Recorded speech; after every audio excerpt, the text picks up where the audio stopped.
자, 제45과 예수 그리스도의 교훈과 순환, 마태복음 세 번째 마지막 시간입니다. 마지막 시간, 마태복음 16장 21절부터 28장 끝절까지 있는 말씀. 생각을 여는 주제, 화면을 보시고 첫 번째, 시작. 내가 속한 공동체는 사랑의 공동체입니까? 사랑의 공동체입니까? 교회만을 의미하는가? 여러분 가정도 사랑의 공동체냐? 두 번째, 시작. 겉으로는 그리스도의 사랑 안에 있다고 말하면서도 우리 주변에 힘없는 약자를 무시하고 차별해오지는 않았습니다. 우리가 밖에 나가서 그런 차별 대우를 받는데 우린 더 차별을 해. 동남아에서 온 외국인 노동자들 보기를 여러분 알잖아요. 생긴 것도 그렇고 피부 색깔도 그렇고 차별을 더해.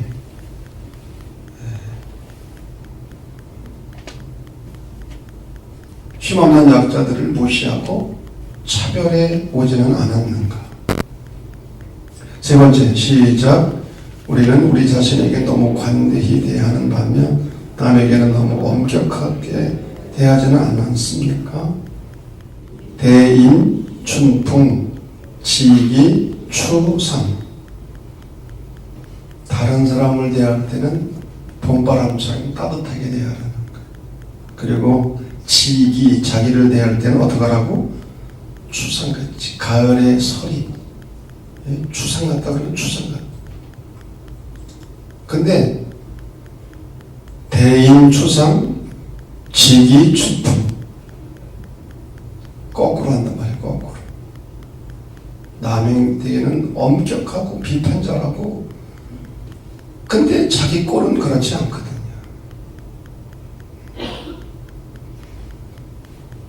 우리가 그렇게 하지는 않았는가?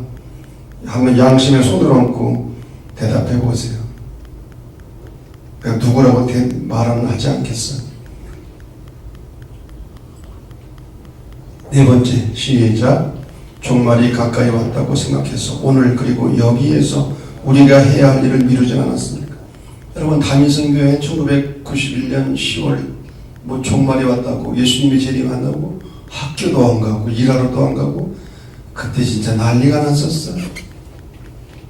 이게 잘못된 신앙이죠. 종말이 가까이 왔다고 오늘 여기서 내가 해야 할 일을 하지 않는 거예요. 여러분, 스피노자가 했다고 하는 유명한 말이 있죠. 지구의 종말이 내일 온다 할지라도 난 오늘 한 그루의 사과나무를. 그 말은 다 알죠. 너무 유명한 말이니까. 이게 종말을 대하는 그런 자세이어야 하는 거죠.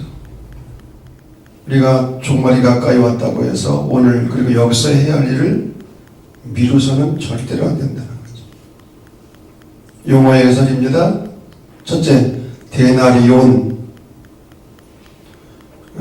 로마 시대의 화폐 단위인데 한 데나리온의 값어치가 얼마라고요? 성인 노동자의 하루 품삯. 그러니까 작은 게 아닙니다. 지금으로 말하면 10만 원이 될 수도 있고, 한 데나리온은 한 드라크마와 거의 동일한 값입니다. 또 두 번째, 달란트. 탈렌트라는 말이 여기서 나왔죠. 한 덩어리 저울 계량된 것, 그런 의미가 있는데 한 달란트는 6천 드라크마 혹은 6천 데나리온의 값어치. 그러니까 엄청 큰 액수예요. 한 달란트. 비유 나오잖아요. 한 달란트, 두 달란트, 5달란트.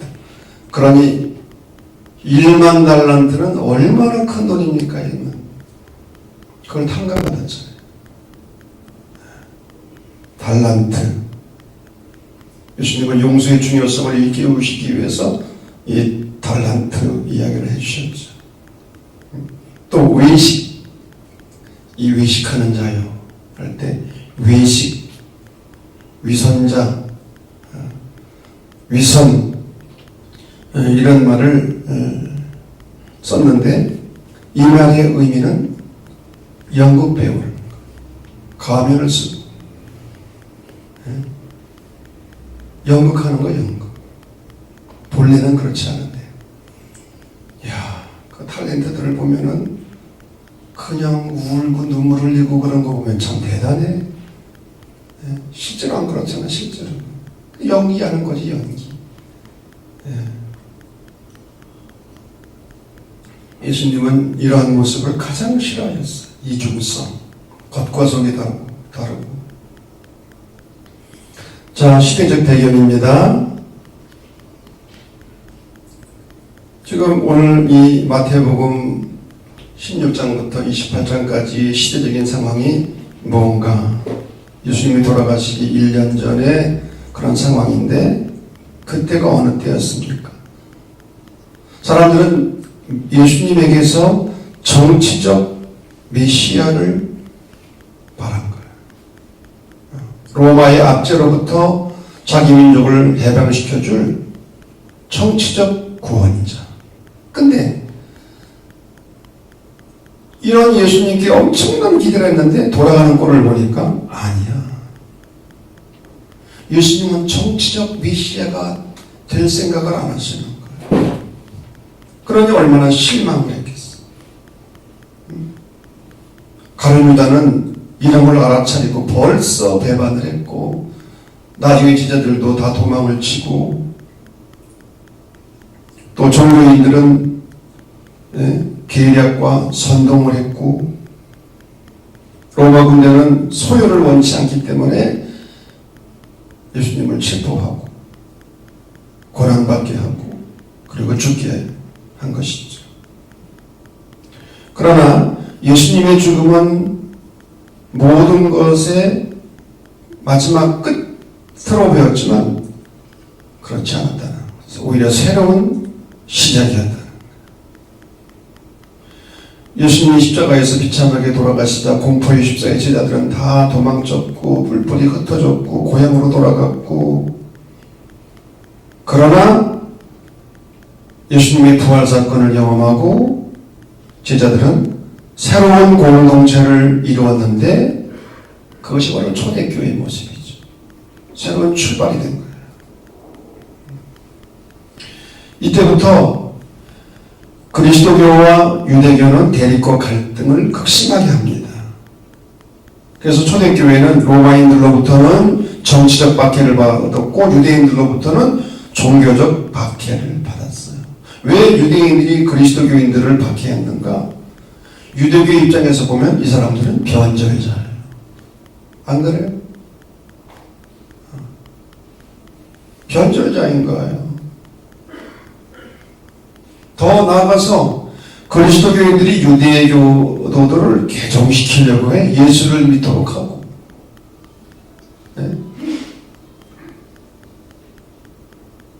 또 다른 한편 그리스도교인들에게 유대인들은 예수님을 죽인 사람들이에요. 장본. 여러분, 유태인들이 유럽에서 특별히 세계 제2차 대전 때 엄청 많이 죽었잖아요. 그 이유 가운데 하나가, 첫 번째는 경제적인 이유이지만 두 번째는 종교적 이유도 있었어요. 예수님을 죽인 장본인들이라는 거예요. 사람들이 빌라도에게 그랬잖아요. 예수냐 바라바냐. 바라바를 달라는 거지. 그러면 나는 이 무죄한 자의 흘린 피에 대해서는 책임이 없다. 너희들이 이 책임을 질 거냐. 그랬더니 뭐라고 그랬어요? 그 피값을 다 우리에게 돌리라. 이게 얼마나 이 기가 막힌 얘기야. 예수님을 죽인 피값을 자기들이 달래는 거예요.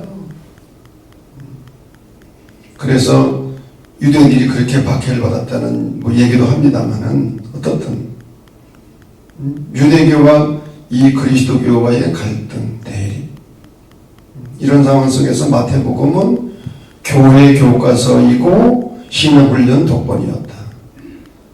마태복음은 교회 밖에 있는 사람들을 위한 복음서가 아니에요. 누가복음은 교회 밖에 있는 사람들을 위해 쓰인 복음서지만 이 마태복음은 교회 안에 있는 사람들, 특별히 유대인들을 향해서 기록이 되는 거예요. 다시 말하면 유대교 그리스도인, 유대교인이면서 예수를 믿는 그런 사람들을 위해서 쓰여진 책이 바로 마태복음인 것입니다. 자, 말씀의 해석 첫째, 그리스도인의 생활. 마태복음 18장은 교회 공동체를 위해 주시는 말씀이에요. 교회 공동체.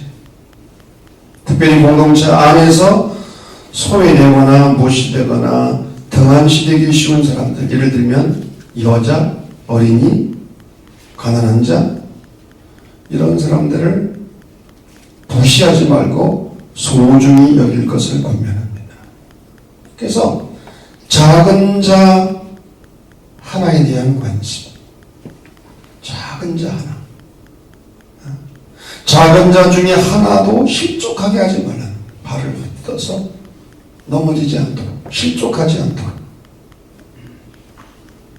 작은 자 중에 하나도 업신여기지 말라, 업신여기지 말라. 작은 자 중에 하나라도 잃어버리지 않도록 해라. 잃어버린 양의 비유, 한 영혼.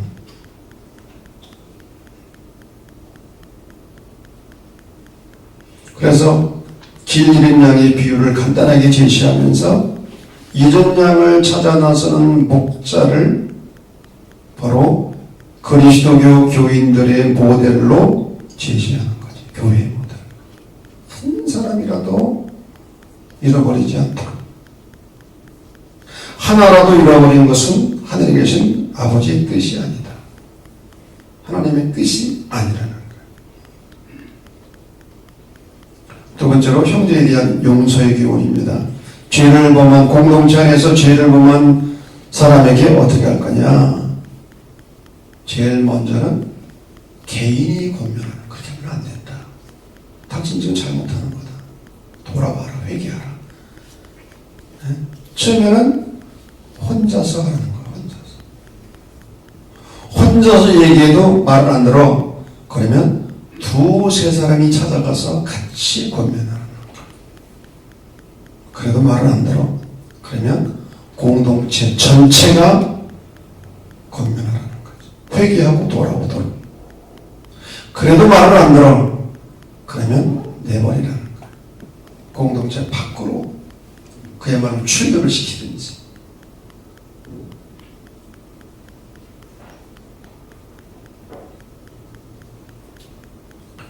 두 번째, 내게 죄를 지은 형제를 몇 번이나 용서하게 되느냐? 용서의 횟수를 랍비는, 유대교 랍비는 3번, 3번. 유대교는 3회, 베드로는 7번. 근데 예수님은 70번씩 몇 번? 7번. 그럼 몇 번입니까? 70번씩 7번을 곱하면 얼마에? 490번. 그럼 491번째는 용서하지 말라는 거야? 부하는 용서죠. 부하는 용서. 그러면서 예수님이 해주신 용서할 줄 모르는 종. 자기는 1만 달란트를 탕감받았어. 아까도 얘기했지만 1만 달란트는 값으로 계산할 수 없는 금액. 엄청난 금액이야. 빨리 머리 좀 전에 계산 좀 해봐. 우리 한홍봉 권사님 어딨어? 예? 예? 계산이 안 돼, 사실은. 근데 자기는 100데나리온 빚진 친구의 목을 잡고 빚 갚으라고 독촉하고 안 갚으니 감옥에 가두었잖아. 인간의 이중성, 얼마나 이중적이야. 1만 달란트 빚을 얻은 주인에게는 가서 무릎 꿇고 사정을 하고, 정말 그물이게 달라고 사정. 자기한테 100데나리온 빚진 사람은 가서 목덜미를 잡아요. 이게 얼마나 인간이 이중적이야. 이중적. 용서할 줄 모르는 인간의 죄를 지적하는 거예요. 그러면서 용서하는 것이 용서받는 조건이다. 용서하는 것이 용서받는 받는 조건임을 말씀합니다. 두 번째, 하나님이냐 재물이냐. 19장에서 22장 그 유명한 부자 청년의 비유. 내 소유를 팔아 가난한 자들에게 나눠주고 나를 따르라. 재물 포기가 제자직의 조건이에요. 예수님을 따르기 위해서는 재물을 포기해야 됩니다. 가난한 자들에게 나눠주라는 거예요. 그래서 이 성경 말씀을 문자적으로 그냥 그대로 받아들여가지고 그 많은 재산을 다 팔아서 가난한 자에게 나눠주고 수도사가 된 사람들, 대표적인 게 성 프란시스, 포목상의 아들로서 엄청난 유산을 물려받았어요. 근데 이 예수님의 말씀을 그대로 받아들여가지고 다 나눠준 거예요. 이 말을 문자적으로 해석해서 그대로 실천하려면 누가 실천하겠어요? 아파트 팔아서 가난한 자들 다 나눠주고 예수님은 따라요? 여러분, 우리가 인정하는 것은 인생살이에서 가장 필요한 것은 누가 뭐래도 머니예요. 뭐니 해도 머니예요. 돈. 이거 부정할 사람 없어. 돈 때문에 울고 웃고 사람 죽이기도 하고 살리기도 하고. 자, 이게 돈이라는 말은 아람어로 마몬입니다. 마몬. 이 말의 의미는 섬긴다는 뜻이에요. 그러니까 마몬이 현대인들이 우상인 거예요. 마몬. 보물이 있는 곳이 내 마음입니다. 이 마몬은 인간을 유혹하고 사로잡는 가장 강력한 힘입니다. 그래서 예수님께서도 너희가 하나님과 마몬을 겸해서 섬길 수 없다. 하나님 섬기고 돈도 섬기고. 성도들이 하나님께로부터 온전히 향하기 위해서는 마몬 신으로부터 돌아서야 된다. 이 마몬 신을 거부하지 않으면 예수님의 제자가 절대로 될 수 없다는 거죠. 그래서 여러분, 수도원 정신의 세 가지가 뭔지 알아요? 가난, 정절, 순종입니다. 가난이 첫 번째, 가난. 네, 가난. 왜? 마몬을 거부하기 위한 극단적인 방법인 거예요. 마몬신을 극복하기 위해서는 어떻게 되는가? 다른 거 없습니다. 청지기 의식. 나는 하나님의 청지기다. 내 소유가 아무것도 없다. 그렇잖아요. 죽을 때 가져갈 게 뭐예요? 청지기 의식. 존 웨슬리가 말한 것처럼 할 수 있는 대로 열심히 벌어라. 할 수 있는 한 열심히 저축해라. 할 수 있는 한 열심히 써라. 하나님 영광을 위해서. 이게 웨슬리의 물질관인데 이런 청지기 의식이 있습니다. 두 번째로는 하나님께 드리는 거예요. 헌금의 정신이에요. 11조를 포함한 모든 헌금의 중요한 정신은 만몬신으로부터 돌아서서 하나님께로 향한다는 의미입니다. 더 이상 만몬신을 섬기지 않고 하나님의 나라와 주의 뜻을 위해서 드린다는 거예요. 여러분, 축복을 받고 안 받고는 건 두 번째예요. 이게 헌금의 중요한 정신이에요. 난 더 이상 만몬신의 지배를 받지 않겠다. 아멘. 왜 헌금 얘기만 나면 이렇게 아멘이 찍은지 몰라요. 만몬신으로부터 돌아서겠다. 이게 헌금의 중요한 정신 가운데 하나지.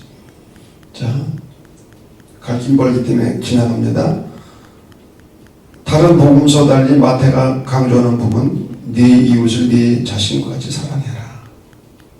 이웃사랑. 이웃사랑. 그리고 이웃사랑 안에는 자기 사랑이 전제되는 거죠. 여러분, 자기 사랑을 하지 못하는데 누구를 사랑합니까? 어떻게 하나님을 사랑해요? 자기 사랑 전제가 되어 있고 이웃사랑이에요. 계명들을 지켜라. 아직도 무엇이 부족합니까? 청년의 이 반문을 통해서 그 당시 종교 지도자들의 교만을 핏대에 비판하는, 자기들은 하나님 앞에 부족한 것이 없대. 완벽하대. 이런 교만이 어디 있어요? 이게 바로 바리새인들이, 서기관들의 모습이거든. 나는 저 승리와 같지 않음을 감사합니다. 제자들이 고백합니다. 모든 것을 버리고 주를 따랐습니다. 부자 청년과는 달리, 그러니까 모든 것을 버리고 주님을 따랐다고 하는 이 말 속에는 제자로서의 긍정적 모델이 들어있는 거죠. 이 부자 청년의 모습은 부정적 모델이고, 모든 재물을 다 포기하고 예수님을 따른 제자들은 긍정적 모델인 거예요. 자, 세 번째, 재림과 심판에 관한 비유 23장에서 25장. 화 있을진자. 여러분, 예수님의 입에서 욕이 나왔어요. 독사의 새끼들아. 이건 그 당시 유대인들에게 최고의 욕설이야. 우리말로 하면 개새끼들아, 그런 뜻이에요. 예수님은 이러한 욕설을 다른 사람에게는 사용하지 않았어요. 서기관과 바리새인들에게만 사용했어요. 마태복음 23장 14절을 보면은 없음으로 되어 있어. 없음으로. 근데 마태복음에는 없지만 마가복음이나 누가복음에는 있어요. 그래서 이 마태복음에는 7가지 저주 선언이 나오는데 그것까지 없음까지 포함하면 8가지 저주가 나오는 거예요. 그래서 8가지 복과 8가지 저주가 대칭을 이루는 거예요. 사실은 예수님이 8가지 축복을 말씀하셨잖아요. 팔복을. 여기에 8가지 저주가 나오는 거예요. 첫 번째가 뭡니까? 천국 문을 닫아놓고 자기도 앞에 서서 자기도 안 들어가고 남도 못 들어가게. 교회 문 앞에 서가지고 남들도 못 들어오게 하고 자기도 안 들어가고. 교회라는 사람을 어렵게 얻으면 자기보다 더 배나 지옥의 자식이 되게 하고, 맹세를 지키지 않아도 될 구실을 만들고,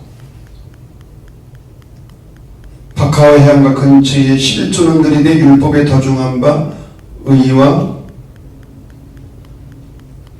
긍휼과 믿음을 버리고, 율법은 지키다고 하면서 율법의 정신은 지키지 않는 거예요. 대전 겉은 깨끗한데 그 안에는 온갖 더러운 걸로 가득 차 있어. 마음속 겉은 그럴듯해, 다 깨끗해. 근데 속은 정말 더러운 거예요. 회칠한 무덤? 겉으로는 아름다워. 그러나 뚜껑을 열어보세요. 무덤에서 어떤 악취가 나오는지. 송장 썩은 냄새. 예언자들을 존중한다고 하면서도 예언자들을 죽여요. 말과 행동이 다른 거예요.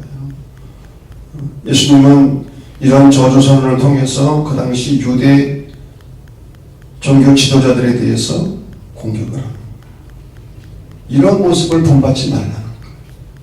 이런 겉과 속이 다른 연극을 본받지 말라는 거예요. 예수님.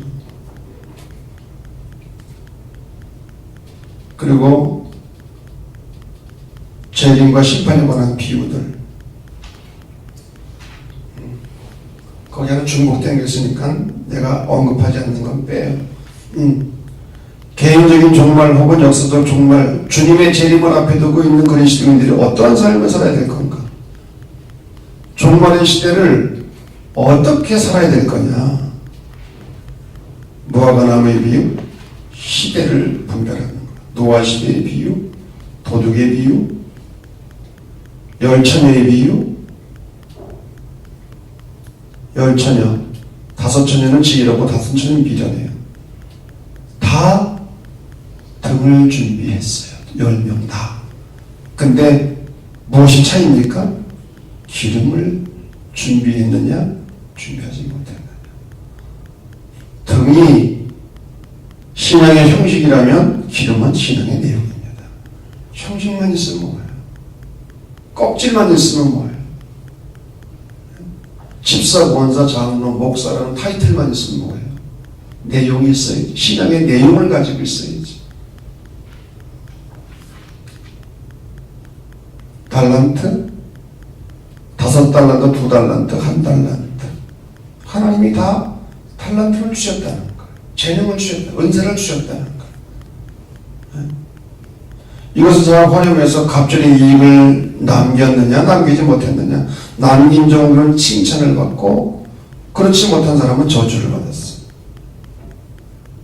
하나님이 나에게 주신 달란트를 제대로 사용해야 된다는 거예요. 여러분, 하나님이 여러분 각자에게 다 달란트를, 재능을 주셨어요. 이거를 개발하지 않고 사용하지 않는 사람은 죄 짓는 거예요. 꼭 나쁜 짓을 해서만 죄가 아니라 하나님이 나에게 주신 재능을 제대로 개발하지 않고 그것을 제대로 쓰지 않고. 여러분, 우리가 교회에서 받은 직분도 맞아요. 이 직분 받으면 뭐예요? 써먹어야지. 목사, 장로, 권사, 집사. 이게 타이틀이 아니잖아요. 그것까지 일을 해야죠. 공동체를 위해서 섬겨야죠. 근데 안 해. 이거는 1달란트 받은 사람 똑같은 거야. 1달란트. 땅속에 묻었어요. 왜? 없어질까? 아니, 그러면 은행에 넣어가지고 이자를 받도록 해야지. 왜 땅속에 묻어라?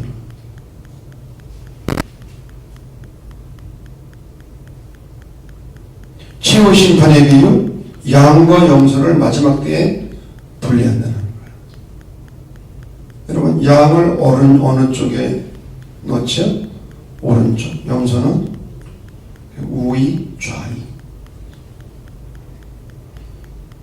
분리의 기준이 뭡니까? 지극히 작은 자 하나에게 하는 것이 곧 예수님께 한 거예요. 배고플 때, 굶주렸을 때 먹을 걸 주었고, 감옥에 있을 때 찾아봐 주었고, 아플 때, 병들었을 때 찾아봐 주었고, 지극히 작은 자 하나에게 하는 것이 바로 예수님께. 예수님은 당신 자신을 가장 작은 자와 일치시키신 거예요. 자, 이런 비유들을 통해서 예수님이 강조하신 게 뭡니까? 2가지죠. 깨어있으라. 준비하고 있으라. 늘 깨어있으라. 깨어있는다는 것은 뭐 잠 안 자고 있는 겁니까? 자기가 해야 될 사명이 무엇인지를 항상 분명히 의식하는 거예요. 자기가 해야 될 일이 뭔지, 교회에서 내가 어떤 사명이 있는지, 이 사회에서 내가 또 가정에서 감당해야 될 사명, 본분이 뭔지 항상 의식하는 거예요. 그러면 잘못될 수가 없죠. 준비하고 있어요. 준비. 왜? 그날과 그때는 아무도 모르기 때문에. 하나님 한 분 외에는 알 수가 없다는 거예요. 근데 어떻게 몇 월 며칠에 예수님 오신다고 난리를 쳐? 말이 안 되는 거지. 그날과 그때는 아무도 모른다고 그러는데. 마태는 지연되고 있는 재림 때문에 해이해지기 쉬운 교인들을 각성시키기 위해서 이런 말씀들을 하는 거예요. 각성. 예수님이 자기들 생전에 재림할 것 같은데 그렇게 말씀하셨는데 예수님이 재림을 안 오시는 거예요. 그러니까 처음에는 재산도 받아서 나누고, 여러분 그 사람들이 뭐 마음이 넓어서 초대교회 때 재산을 받아 나누고, 그 사람들은 자기들 당대 예수님이 꼭 오리라고 믿었어요. 오리라고.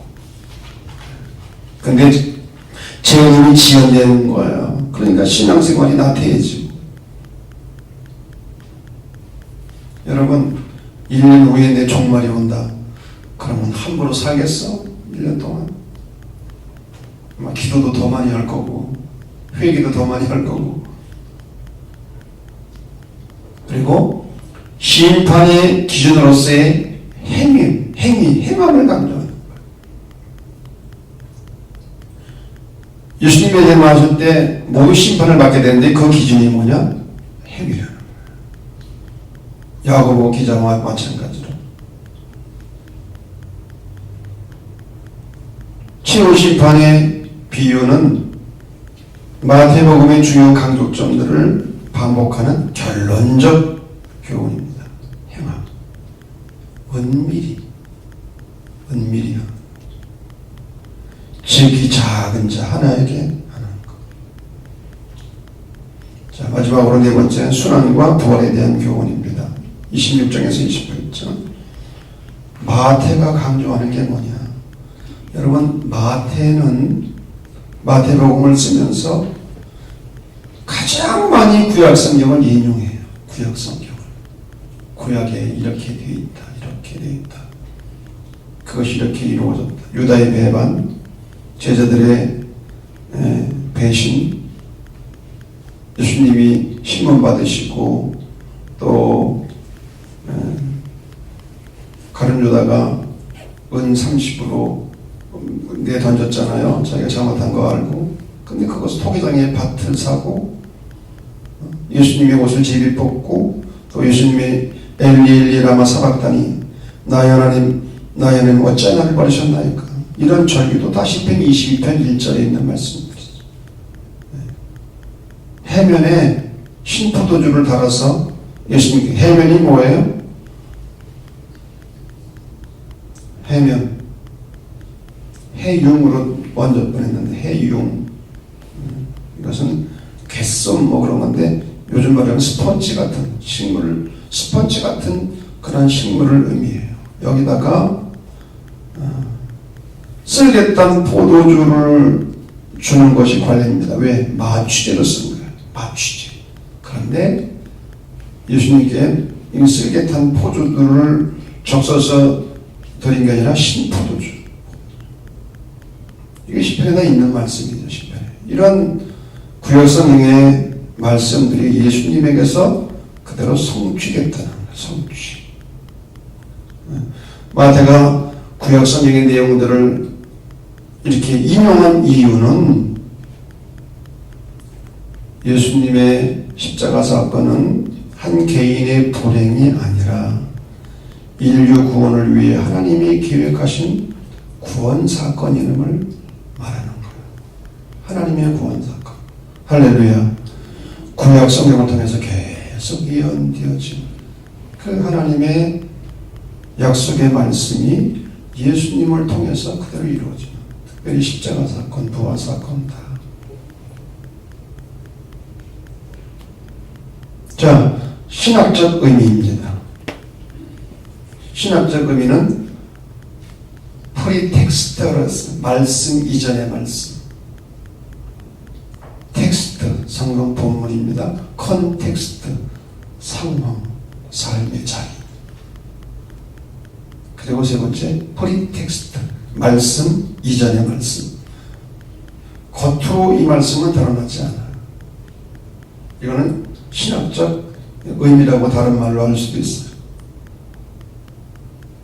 첫째, 하나님의 때와 인간의 때가 교차하는 곳이 바로 십자가예요. 이게 뭔 말이냐?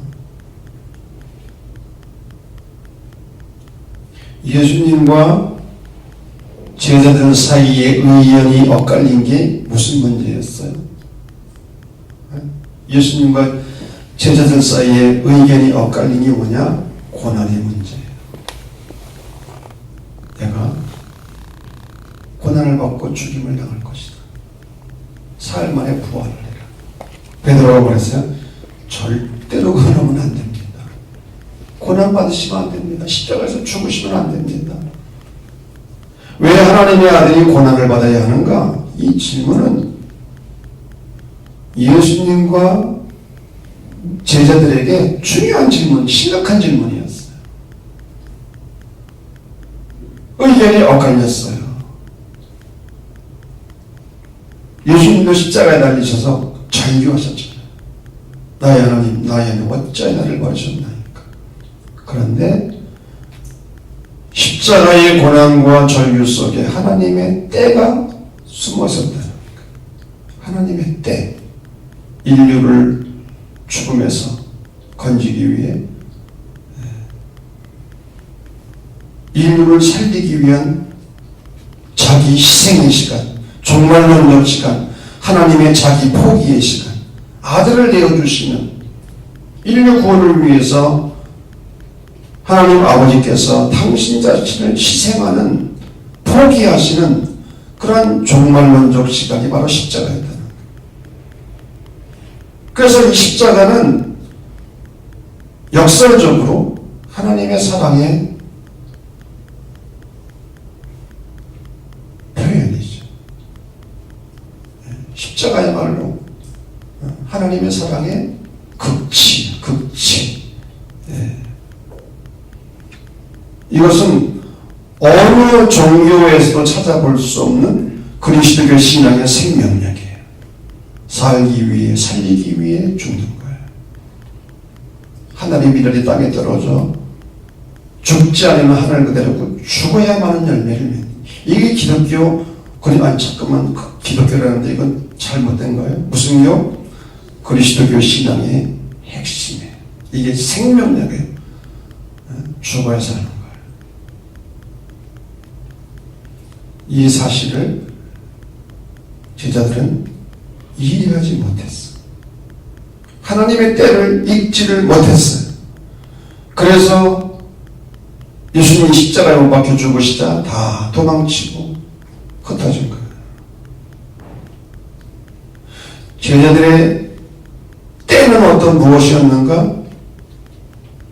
이스라엘을 회복하는 거예요. 어떻게 예수님이 왕이 되셔서, 정치적인 왕이 되셔서 이스라엘을 회복하는 거, 이게 제자들이 바랐던 인간의 때였어요. 그러나 하나님의 때는 그것이 아니었어요.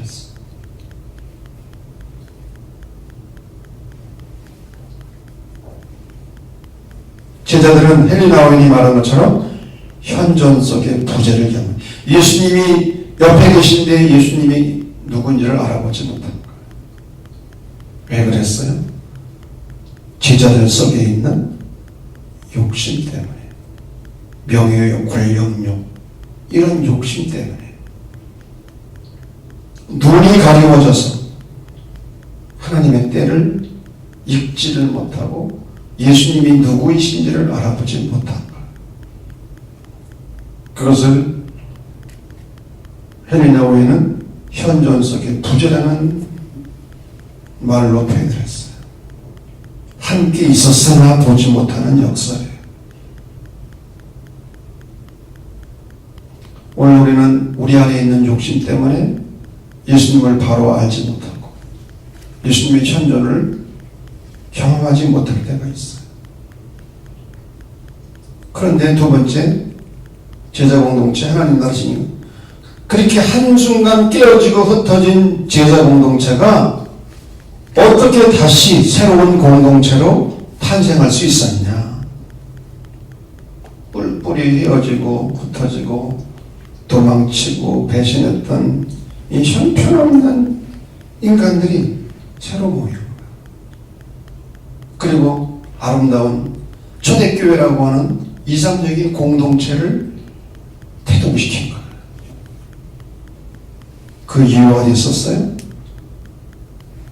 죽음을 이기고 부활하신 예수님의 부활사건. 부활하신 주님을 만나고 경험하게 된 거예요. 하나님의 생명을 경험하게 된 거예요. 죽어도 살겠고 살아서 믿는 자는 영원히 죽지 않는 하나님의 생명이 그 안에 들어가게 된 거예요. 다시 말하면 깨지고 흩어진 12제자를 초대교회의 공동체를 이어간 그 무엇은 바로 예수님의 부활사건이었어요. 여기서 부활사건은 교회를 교회되게 하는 존재론적 사건이고 근거인 거예요. 초대교회는 부활을 증언하고 하나님 나라를 이 땅 위에 경험하고 대방하는 부활의 후속 사건이었어요. 부활을 통해서 초대교회가 나온 거예요. 부활이 고백되고 경험되고 증언되는 교회라야 참 교회인 것입니다. 아멘 안 해도 그렇습니다. 이 말은 아멘을 하라는 거예요. 다시 말하겠어요. 부활이 고백되고 경험되고 증언되는 교회라야 비로소 참 교회일 수 있습니다. 할렐루야. 우리가 오늘 질문을 던져야 돼요. 한국교회는, 우리 교회는 부재 속의 현존을 경험하고 있는가? 예수님이 안 계셔요. 육신으로 예수님을 만날 수 없어요. 그럼에도 불구하고 예수님의 현존을 경험하는 것. 그리고 부활신앙에 근거한 교회인 것. 예수님의 십자가와 부활 사건을 증언하는 공동체인 것. 미안한 얘기지만 이것이 없으면 그건 교회가 아니에요. 진정한 교회일 수 없어요. 진정한 교회는 예수님의 십자가와 부활 사건 위에 세워지는 교회. 그리고 끊임없이 부재 속의 현존을 경험하는 교회. 그리고 이것을 증언하는 교회. 그 교회가 바로 우리 교회가 되기를 간절히 바랍니다. 할렐루야. 성찬과 나눔입니다. 첫 번째 시작. 천국은 어린아이처럼 자신을 낮추는 자에게 있다. 따라서 우리는 우리가 속한 공동체에서 섬김을 받으려기보다 섬기려는 종의 자세를 가져야 된다. 아멘입니까? 예수님도 섬기기 위해서 오시는데 우리가 섬김을 받으려고 하면 되겠어요? 두 번째 시작. 성경 여러 곳에 사람을 외모로 취하지 말라는 기록이 있다. 뿐만 아니라 지극히 작은 자 하나에게 한 일이 곧 예수님께 한 일이기 때문에 아랫사람 혹은 약자라고 해서 무시하고 차별해서는 안 될 것이다. 무시하고 차별할 뿐만 아니라 지극히 작은 자에게 어떻게 행하느냐, 어떻게. 여러분, 우리 한국에서 나온 신약이 하나 있죠. 유신 독재 시절에 유일하게 한국에서 나온 신약인데 민중신학이에요. 민중 테올로지. 그래서 세계적으로도 영어로 쓰든지 뭐로 쓰든지 민중의 민중. 미국에는 흑인 신학이 나오고 남미에서는 해방 신학이 나왔고 우리 한국에서는 민중 신학이 나왔어요. 여러분, 민중 신학의 구원론이 뭔지 아십니까? 약자들에게 어떻게 행하느냐가 구원의 기준인 거예요. 이게 정통 우리 그리스도교의 구원론은 아니지만 귀담아드릴 필요가 있는 거예요. 1970년대 한국교회는 교회 부흥에만 관심을 가졌지 사회적 약자들에게 눈을 돌리지 못했어요. 그때 1970년도에 전태일 사건이 터진 거예요. 남대문 피고노조 사건. 전태일이라는 20살짜리니까 젊은이가 자기 몸에 휘발유를 꼭 분신했잖아요. 전태일은 감리교 청년이었어요. 도곡지방. 세 번째 시작. 예수님의 고난과 죽음 그리고 부활은 구약의 성취는 물론 전 인류 구원과 새하늘 새 땅을 모든 사람에게 약속하시는 하나님의 은혜다. 예수님의 재림을 우리는 우리의 신앙 기다리는 다 같이 시작.